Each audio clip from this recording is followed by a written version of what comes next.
아침부터 기분 좋은 소식입니다. 김 원내대표는 8일 국회 원내대표실에서 진행된 한국일보 인터뷰에서 검찰이 문제가 있다면 문제를 인정하는 게 용기라며 이같이 말했습니다. 그는 대북 송금 문제에 있어선 국가정보원이 가장 권위 있는 정보를 가지고 있는데 그간 이재명이란 이름이 한 번도 나온 적이 없다며 조작 기소 가능성을 시사했습니다. 또한 정성호 법무부 장관 후보자가 지난달 25일 서울대 정치외교학부 총동창회 강연에서 공소 취소 필요성을 밝힌 것에 힘을 실은 셈입니다. 김 원내대표는 민주당 추진 검찰개혁안에 대해선 이미 찬성 의견과 반대 의견은 다 연구된 상황이고 얼개를 빨리 만드는 게 중요하다며 당내 검찰개혁 TF가 한 달 안에 만들 수 있다고 했습니다. 다만 국회 본회의 통과 시기에 대해선 반대 입장과 중립 입장까지 최대한 얘기를 듣고 숙성하겠다며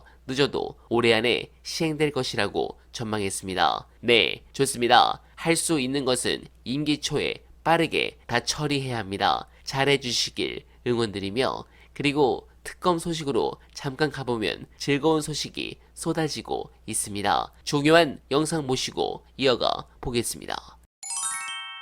비밀번호 기억이 안 난다라고 하고 있는 중이기 때문에 실제로는 임성근 폰을 열어봐야 되겠지만 그렇지? 어쨌든 그 전에 이른바 이제 VIP 경로설과 관련해가지고 임성근 전 사단장의 부인이 김건희 씨의 측근들이랑 연락을 한 어떤 정황이 포착이 됐다라고 합니다. 김건희의 측근이라고 하니까 뭐 범위가 좀 넓긴 하죠. 뭐 이제 사적 측근인지 공적 측근인지 뭐 이런 걸 좀 따져봐야 되겠지만 그렇지 않아도 해병대 출신 관계자 얘기를 들어보면 원래도 그 부인이 남편을 위해서 적극적으로 나선다라는 평가가 있었다. 특히 이제 윤석열 그 주변에 이런 분들이 많은 것 같은데, 뭐 사실 임성근 전 사단장도 그렇고, 그 전에 이제 신지연 씨라고, 자생한방병원 딸내미. 그쪽도 이제 굉장히 좀 적극적으로 활동을 한다는 얘기가 있었으면, 임성근 사단장도, 오늘 뭐 이제 다른 매체를 통해서 공개된 자기 이제 증언 내용을 보니까, 나는 애초에 윤석열 부부랑 만난 게 딱 한 번이다. 그게 이제 예전에 그 포항에서 그 수해 났을 때, 해병대 투입해가지고 뭐 공 세웠을 때, 그때 이제 윤석열 부부 이제 격려 받느라고 만났을 때, 1분 30초 브리핑한 게 다다. 이렇게 이제 이야기를 했습니다.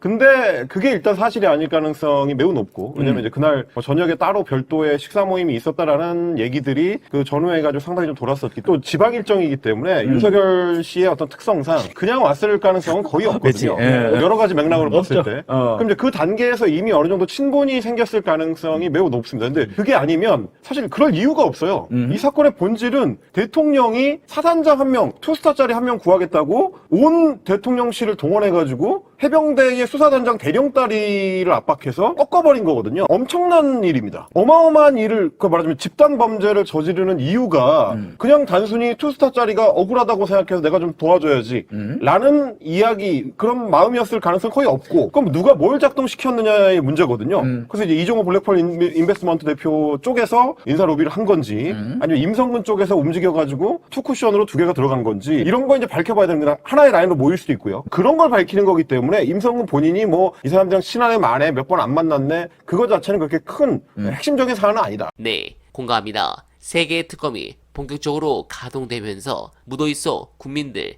가슴에 시원한 물줄기를 제공하고 있습니다. 오랫동안 지연되었던 수사의 시계가 이제야 제대로 작동하고 있습니다. 특검은 좌고우면하지 않고 진실을 밝히기 위해 직진하기 바랍니다.